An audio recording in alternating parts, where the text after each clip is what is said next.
Hey there, it's Sarah Bailey. Today I want to talk to you about part 2 of how to go from Facebook chat message over to the phone and what you actually say to somebody when you get them on the phone. So the first video was about how to get the conversation going on Facebook and why you'd even want to get them on the phone.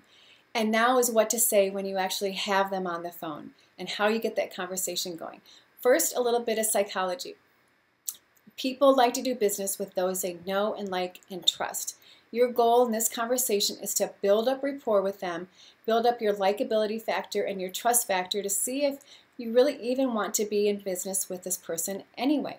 All right, so when you get on the phone with them, before you pick up your phone, make sure you have a couple things to talk to them about before you start talking about your business, all right? So look at their Facebook wall, look at the city they're from, look at books they like or movies or TV shows, look at the recent posts they have, and find out some little, information about them. Have a notepad, paper with you, and a pen so you can take some notes. Do not type notes on the computer because some people can hear you tapping on your keyboard and that can be very distracting and disruptive. Okay, so don't do that. Pad of paper and a pen. You're going to call him on the phone, and let's say I'm calling somebody named John.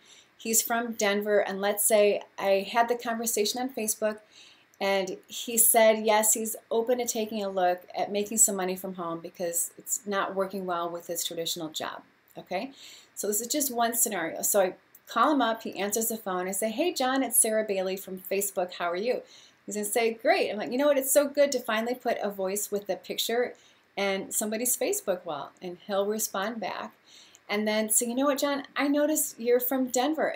Have you always lived in Denver? And he'll answer. And then I might say something like, are you an outdoorsy type? Do you like to ski and hike and all that? And you get the conversation going. You might also say something like, you know what, John, I noticed on your wall, your Facebook wall, you just posted a quote by Tony Robbins. I love Tony Robbins. Have you ever been to one of his seminars? And he's going to answer back with yes or no, and you could talk a little bit about that.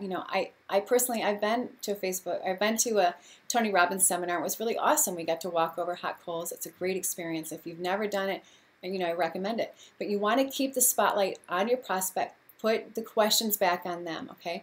Keep talking to the prospect about the prospect. Ask them questions. Okay, the person who's asking the most questions is the one in control of the conversation, and you want to make sure that's you. So you're building rapport, you talk about some things you might have in common, and then you're going to get to a quiet spot in the conversation, probably a couple minutes in. That's okay. It's a natural break in conversation. It's supposed to happen, so don't freak out when it happens, all right? So when you get that natural break, that's when you're going to bring up the business.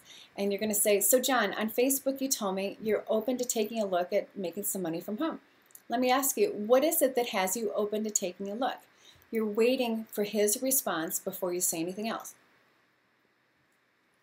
So he'll say, well, my job right now that I have, I'm not making enough money with my job. I want to save money for my college kids college fund, and also I'd love to travel. Great. Tell me more about that. Where would you like to travel? Where would you go? And so let's say he wants to go to Italy. Oh, Italy, a beautiful country. That sounds awesome. Is there anywhere else you would travel? What you're doing is that you are painting the picture for them, or helping them paint the picture of what their life would be like if they got to do the things that they wanted to do. Okay? When you can help them visualize and create a vision about where they want to go, you are opening up their dream space, and that is perfect. Okay, that's what you want to do. So when he tells you why he's looking, then you dig a little bit deeper and find out more. When he says, sending kids to college, oh, how many kids do you have? What grades are they in now? Okay, you're digging a little more, and you're taking notes on this. Okay, you want to have this information. So it's even if you know what the reasons are, you want him to verbalize what his needs are. Okay? When he tells you his why, it's much more powerful than if you tell him what the why is. So when network marketers are out there and they're saying, yeah, you can make this money so you can travel the world, so you can do these things, it's like, yeah, whatever. But when you talk to a prospect and you get him to say it, it's a completely different scenario because now he's talking from his own personal experience and his own personal life. Okay, it's very powerful.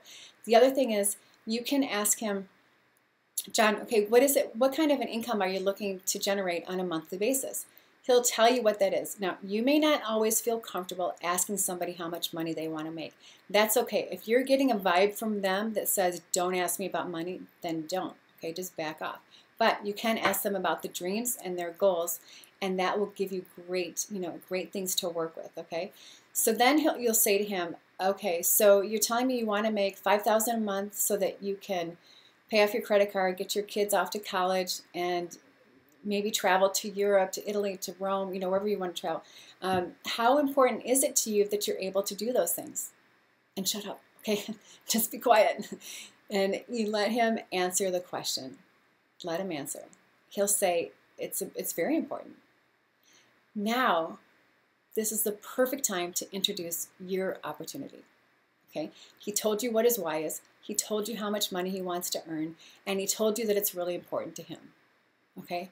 He verbalized all of that. You didn't.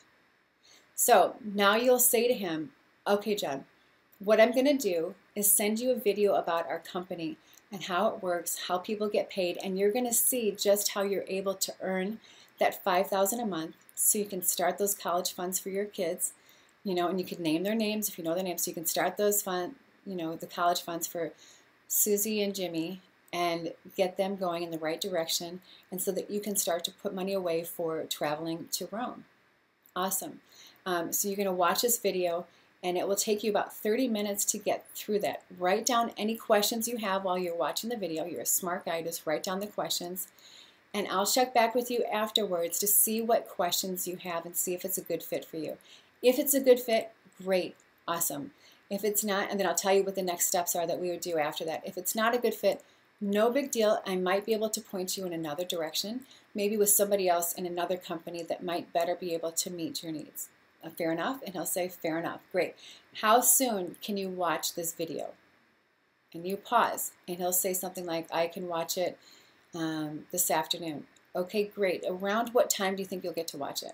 Because what I want to do is follow up with you afterwards and answer your questions, but I want it to be fresh in your mind. So about what time do you think you're going to watch it? He's going to tell you, and you'll say, great, okay, I'll call you back and you set up a time, and you call him back at that time to answer the questions. It's really as simple as that. You're just building a relationship with somebody. You're building a connection. You're getting to know them better. You're finding out what their needs are, and you're finding out if your company is going to be a good fit for them. But ultimately, they have to tell you that if they're a good fit or not.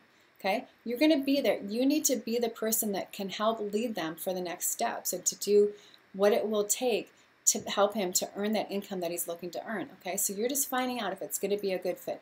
So you follow up with him afterwards. I've already created a video and a blog post on the 4 simple steps of what to do in a follow-up call. Okay, so I will put a link for that on my blog or below this video or below the blog post, or you could go on my blog and in the search bar type in 4 simple steps and you'll see the video right there. Okay, and as always, feel free to reach out to me with any questions you have. You can reach out to me on Facebook. You can send me a message from my blog.